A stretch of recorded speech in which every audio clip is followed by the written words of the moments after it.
Un pigeon se pose sur le rebord d'une fenêtre au 6e étage d'un immeuble haussmannien. À l'intérieur, un homme en robe de chambre beige est en train de préparer des crêpes. Le pigeon toque avec son bec. L'homme ouvre. « Qu'est-ce que tu veux ?» Le pigeon répond. « Une crêpe au Nutella, s'il vous plaît. Pas trop cuite, avec un peu de chantilly si vous avez. » L'homme, abasourdi, lui donne une crêpe. Le pigeon la mange, puis dit « Vous avez du feu ?» L'homme lui tend un briquet. Le pigeon allume une petite cigarette qu'il sort de sous son aile, tire une bouffée et souffle la fumée par les narines. « Vous savez, dit le pigeon, c'est dur d'être pigeon à Paris.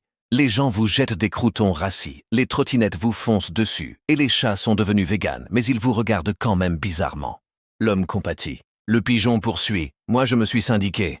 On a des revendications, des toits en terrasses accessibles, des fontaines à eau filtrée et l'interdiction des statues en bronze. À cause des reflets, ça nous aveugle. » L'homme demande. « Et vous négociez avec la mairie ?» Le pigeon. « On a rencontré Anne Hidalgo. Elle nous a proposé des arbres à chat. C'est un non-sens. » Soudain, le téléphone sonne. L'homme décroche. C'est sa mère. « Allô maman, je peux pas te parler, j'ai un pigeon dans mon salon qui critique la politique urbaine. » Sa mère. « Ah, toi aussi tu as été voir le psy ?» L'homme raccroche. Le pigeon a disparu. Sur la table, il reste une petite plume et un mot griffonné sur un ticket de métro. « Merci pour la crêpe. Je passe demain avec la famille. On sera 25. » Le lendemain, l'homme a trouvé 25 pigeons sur son balcon qui chantaient à la Marseillaise en battant des ailes. Il les a tous adoptés. Aujourd'hui, il tient une crêperie itinérante sur roulette, poussée par ses pigeons. Le succès est fou, mais les freins ne répondent plus à cause des fientes. Un homme va chez son médecin.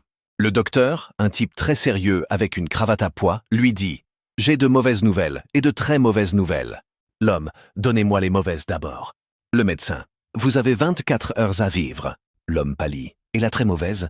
Le médecin « J'essaie de vous joindre depuis hier pour vous le dire, mais votre portable ne répondait pas. » L'homme se lève, furieux. « C'est une blague ?»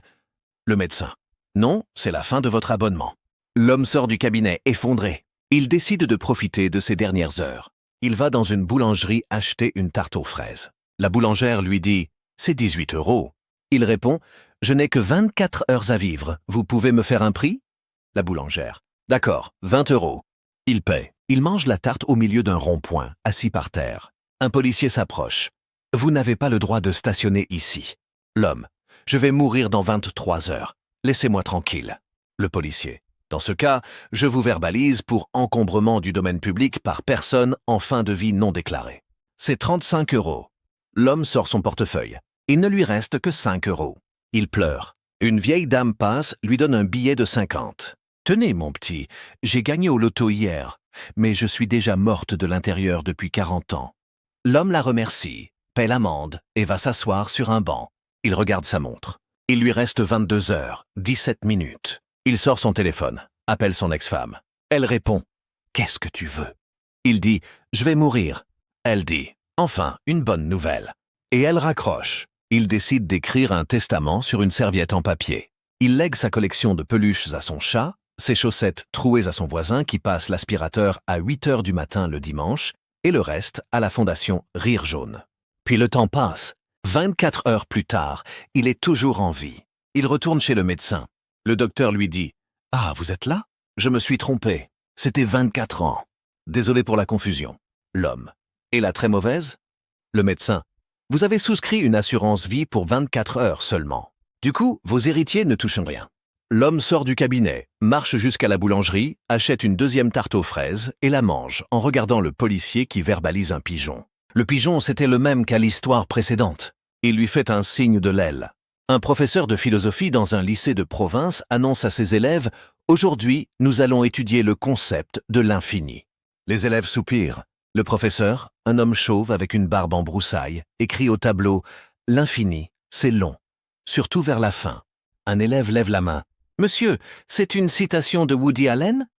Le professeur. « Non, c'est mon compte en banque après les impôts. » Il poursuit. « Pour comprendre l'infini, prenons un exemple concret.